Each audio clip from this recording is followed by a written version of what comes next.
Master minds commerce చదవాలనుకునే 10th inter విద్యార్థుల తొలి ఎంపిక. కానీ మీరు ఈ డిసిషన్ కంటే ముందే ఒక ప్రముఖ సింగర్తో వన్ సైడ్ లవ్లో ఉన్నారని.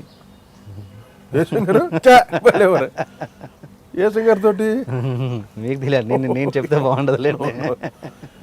బట్ అది లవ్ ఉండేది కరెక్టే, బట్ అక్కడ కుదరకనే అంటే లవ్ ఉండేది కానీ నేను ఎక్స్ప్రెస్ చేయలేదు. అదే వన్ సైడ్ లవ్ అంటాను. One side love.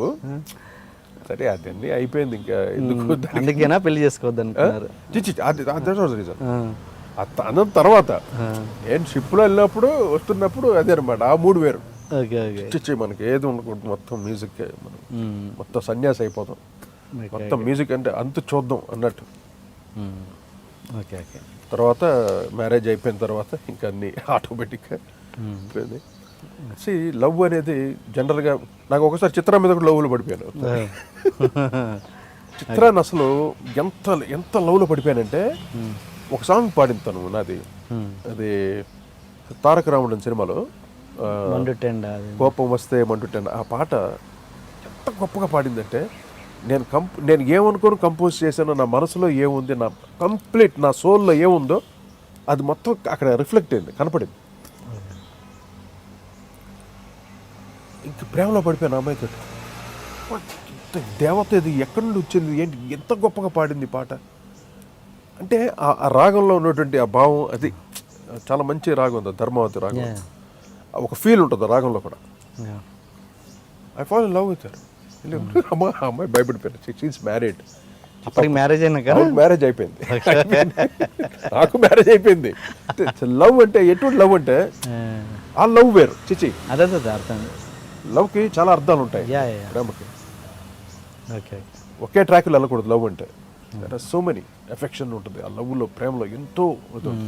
మీరు ఎందుకు మరి ఆ సింగర్తో, నేనన్నా ఆ సింగర్ తోటి ఎక్స్ప్రెస్ చేయలేదా, లేకపోతే ఎలా? ఎందుకు? అయిపోయింది అలాగే వదిలేసాం అంతే. అండ్ ఇప్పుడు మనం ఇండస్ట్రీలో ఉమెన్ ఎక్స్ప్లాయిటేషన్ గురించి మాట్లాడితే, ఏ ఇండస్ట్రీలోనైనా ఉంది అది. స్త్రీ ఎక్స్ప్లాయిట్ చేసుకోవడం అన్నది ప్రతి ఇండస్ట్రీలో ఉంది. సినిమా ఇండస్ట్రీలో ఎక్కువగా ఉంది అనుకోండి. మన మ్యూజిక్లో ఎలా ఉంది అది? ఒక మ్యూజిక్ డైరెక్టర్కి ఒక సింగర్కి మధ్యలో ఎలాంటి రిలేషన్షిప్ ఉంది? మీ సింగర్స్ దగ్గర మీకు ఎలా ఉంది? అంటే నేను ఎక్కువగా వర్క్ చేసింది చెన్నైలో అండి. టోటల్గా చెన్నైలో సింగర్స్ ఏంటంటే టాకింగ్ అబౌట్ ఫీమేల్ సింగర్స్ అదే. నేను ఎక్కువ చెన్నైలో వర్క్ చేశాను. తర్వాత ఇక్కడ హైదరాబాద్ వచ్చిన తర్వాత ఇంకా నువ్వే కావాలి, ఆ తర్వాత నుండి ఇక్కడనే వర్క్ చేశాను. ఇంకా నువ్వు నాకు నచ్చావు, ఈవెన్ అవి కూడా నేను చెన్నైలోనే చేశాను అన్ని. నాకు ఇక్కడ సింగర్స్ తోటి ఎక్కువగా టచ్ లేదు యాక్చువల్లీ. ఓకే. వీళ్ళని జస్ట్ ట్రాక్ పాడడానికి, కోరస్ పాడడానికే యూజ్ చేసేవాడిని ఈ సింగర్స్ని. ఓన్లీ కోరస్ సింగింగే ఇక్కడ సింగర్స్. నాకు main singers Chitra, Sujatha and Janakamma గారు, అప్పుడప్పుడు సుశీల్ గారు రేర్గా. అంతేగాని ఇక్కడ సింగర్స్ తోటి నాకు అసలు అటాచ్మెంట్ ఉండేది కాదు.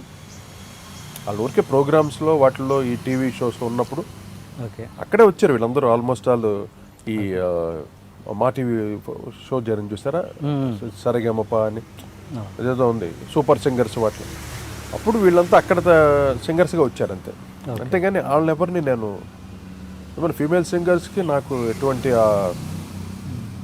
మీరు ఏ ఉద్దేశం అడిగారు నాకు తెలియదు. కానీ మిమ్మల్ని అన్నట్లేదు ఆ ఫీల్డ్లో అలాంటిది ఉంటుంది కదా, ఎలా కొంతమంది మధ్యన పడుతుంటాయి. That's I think nowadays common అయిపోయిందండి అదంతా. అదొక పాయింటే కాదు అన్నట్టు అయిపోయింది.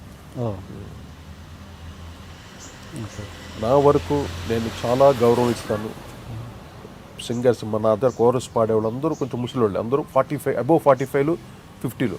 మా డైరెక్టర్లు తిట్టేవాళ్ళు, ఏంటయ్యా బయట అంతా యంగ్ గర్ల్స్ని పెట్టి పాడిస్తు, నువ్వు ముసలాన్ని పెట్టి పాడిస్తావు ఏంట అంటే. వాళ్ళతో నన్ను నమ్ముకొని ఉన్నారు వాళ్ళు. వాళ్ళంతా ఫ్యామిలీస్. రోజుకి ఒక కోరస్ పాడితే వాళ్ళకి 750 రూపాయలు పేమెంట్ వస్తుంది. వాళ్ళు ఇంటికి పాపం వాళ్ళ ఖర్చులు. కానీ అలాగే నేను ఒక ఫ్యామిలీ లాగా ఒక ఇంటిమెసీతో వెళ్ళాను. కానీ ఎక్కడ ఇటువంటి వ్యవహారాలు ఎప్పుడు ఆడవాళ్ళ విషయంలో మటుకు చాలామంది ఈవెన్ తమిళ ఫీల్డ్లో కూడా ఒక్కొక్కరు రకరకాల ఫ్యామిలీస్ పెట్టేసేవారు. అంటే నాకు చాలా కొన్ని అటెంప్ట్స్ జరిగినాయి. నాకు నేను మంచి పాపులర్ ఫుల్ లైమ్ లైట్లో ఉన్నప్పుడు ఒక 4-5 నన్ను ట్రాప్ చేశారు.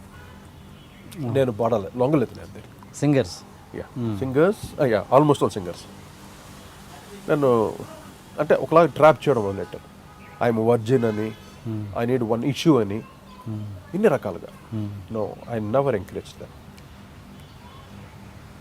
అక్కడే అన్ని ఇప్పుడు ఒక సక్సెస్లో ఉన్నప్పుడు మనం ఎంత జాగ్రత్తగా ఉంటాం, ఆ జాగ్రత్త నాకు వచ్చిందో లేదు నా వెనకాల శక్తి కాపాడిందో, అది ఆ విషయాల్లో అంతా నేను చాలా జాగ్రత్త పడ్డాను.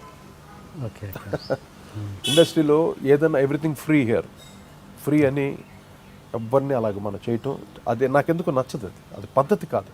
యా, ఇప్పుడు ఇలాంటి కెరీర్ పరంగా మీ అబ్బాయికి మీరు ఇచ్చే సలహాలు ఏంటి మీ సైడ్ నుంచి?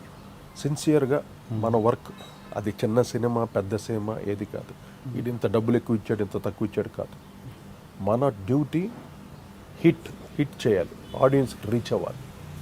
అది నువ్వు ఎంత కష్టపడతావో, ఆ పాటని ఎంత క్యాచీ చేస్తావో, up to you. That is. ఇప్పుడున్న కాంపిటీషన్స్ చాలామంది కంపోజర్స్ ఉన్నారు. ఇప్పుడు హీరోగా చాలామంది హీరోస్ ఉన్నారు. వాళ్ళందరినీ చూసుకోండి, మీకును ఒక స్టైల్ తెచ్చుకోండి. బట్ సరస్వతి నమ్ముకున్న వాళ్ళకి ఎప్పటికీ సరస్వతి ఇప్పుడు ద్రోహం చేయదు. మీకును టైం వస్తుంది, వచ్చినప్పుడు దానికి ప్రిపేర్గా ఉండాలి. ఏదో 2 సినిమాలు 3 సినిమాలు చేసి తర్వాత డేరాలు ఎత్తేయటం కాదు.